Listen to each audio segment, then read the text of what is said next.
Hey, Brian from SnakeBytes here. With tens of thousands of snakes, there's certainly some snakes that slip through the cracks. So we're going to spend some time and talk about 5 snakes that I really think need more love. You're watching SnakeBytes.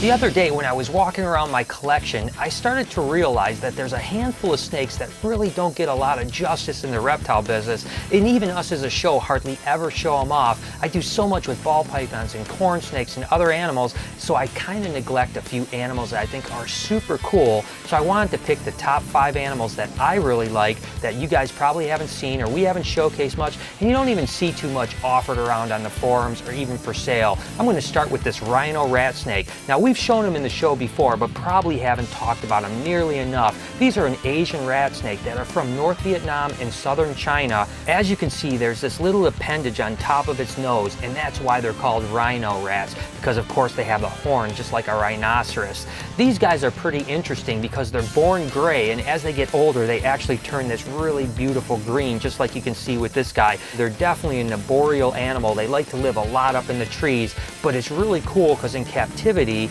they're easy to care for when they're captive bred, and they feed on rodents really readily. As babies, interestingly enough, they like to feed on guppies or fish, and then they eventually switch over to pinkies. Really easy to breed animals too. They'll have anywhere from 4 to 8 eggs, usually 2 or even 3 times a year.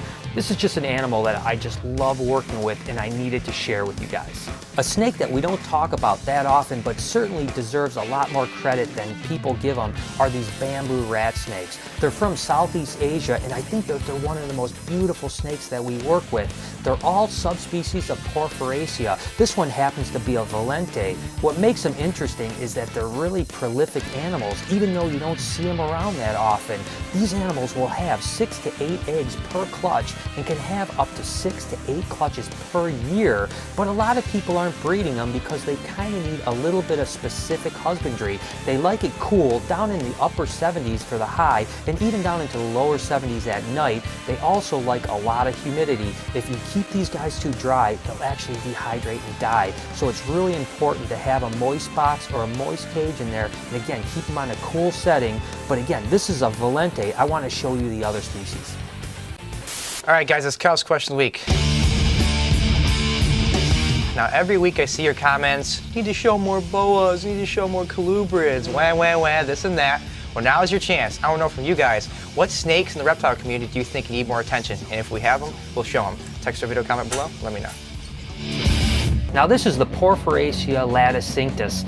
As you can see, it's brighter red and it has the bands that go down it. Now the Valente actually still has the bands, but they're really faded, and as they get to adults they turn into stripes, whereas these guys keep their banding their whole life. This is probably the most common, but happens to be my favorite of the Porphyraceae subspecies, and that's Porphyraceae coxi. As you can see, they're probably the brightest orange and red, and they have those really cool black racing stripes that go down them.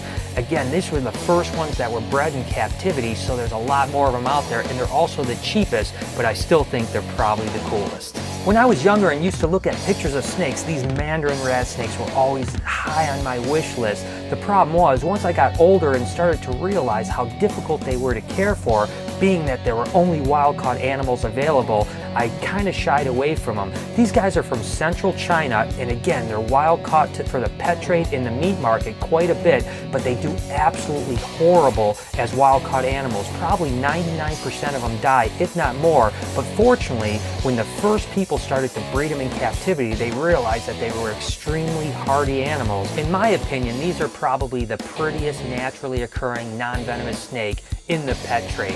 And the good thing is again, when they're captive bred, they do extremely well. Sometimes the babies have to be scented with lizard scent pinkies, but once they turn on to full rodents, they're fantastic. Again, another interesting little thing about these guys is that they like small meals. So something like this you would think would eat 1 or 2 large mice, but actually would prefer to eat 4 or 5 small mice. They produce 4 to 6 eggs per year, and these aren't an animal that will ever double clutch. And a really cool treat that I have today is a female mandarin that actually just laid, so I'm going to check and see how many eggs she has right now. Just open up her cage and make sure she's done. Peek in there. Sure enough, you can see her wrapped around the clutch area right there. That's beautiful. There's 2, 4, 5 good eggs, and it looks like 1 infertile egg. But what's interesting about these guys is that most colubrids hatch in 60 days when you're incubating at 82 degrees. And again, this is another animal that prefers it a little cool. So when we incubate at 80, 82 degrees, they hatch in about 45 days. So it's really not a long wait when you get a cool clutch like this. In a little more than a month, I'm going to have some really cool baby mandarins. Another animal that I'm really fond of, and you just don't see them offered too often in the pet trade, are these San Luis Potosi king snakes, or they're actually called Mex-Mex, because they're Lamprepeltis mexicana. And again, they're from San Luis Potosi, Mexico. They're really hardy animals. Sometimes babies want to feed on lizard scents, but the majority of captive animals will feed on pinkies right away. What's cool about them is they only get about 3 to 4 foot long and are super placid animals, so they're really good pets. They're high production animals too. They'll have 12 to 15 eggs twice a year, and they come in a lot of different varieties of color. As a matter of fact, I want to show you a new color phase that we've been working on the last few years that's called a granite Mex-Mex. Now this is a granite Mex-Mex, and obviously they're called granite just because of the speckling all down them. It's a recessive mutation, and they just keep getting better and better every generation. The last animals I want to show you today are Macklot's pythons. Now you guys know that I like feisty animals, and Macklots definitely fit into that category. Although these adults are actually pretty docile, they definitely still have a mind of their own, and you have to watch out or they'll snap you right up in the face, so you gotta always keep an eye on them. And they're really strong animals. These guys come from Indonesia, and what's interesting about them is that there's a few different names. In Indonesia, they call them Indonesian water pythons, even though they don't really spend any time in the water whatsoever. They're more of a grassland animal. They also are called freckled pythons because you can see they kind of look freckled all the way down their body.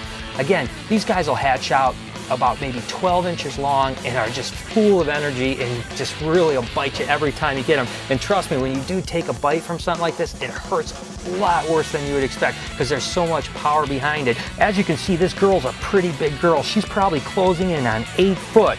Whereas the male is much smaller and slender. There is sexual dimorphism in Macklot's pythons. Males typically don't ever get past 6 foot, where again, females can max out at 8 foot plus. They're just a really cool animal. They'll have about 12 to 15 eggs. And the first time I bred these guys, I was just super excited about them. It's not something you're gonna really have as a pet for everybody, but it's certainly something that I think demands a little more attention because they just have such cool personalities. Today, we're dealing with snakes that don't get a lot of love because they're a little mean. Well, I'm going to teach you how to give those mean snakes a lot of love. First, open the cage very slowly. Second, I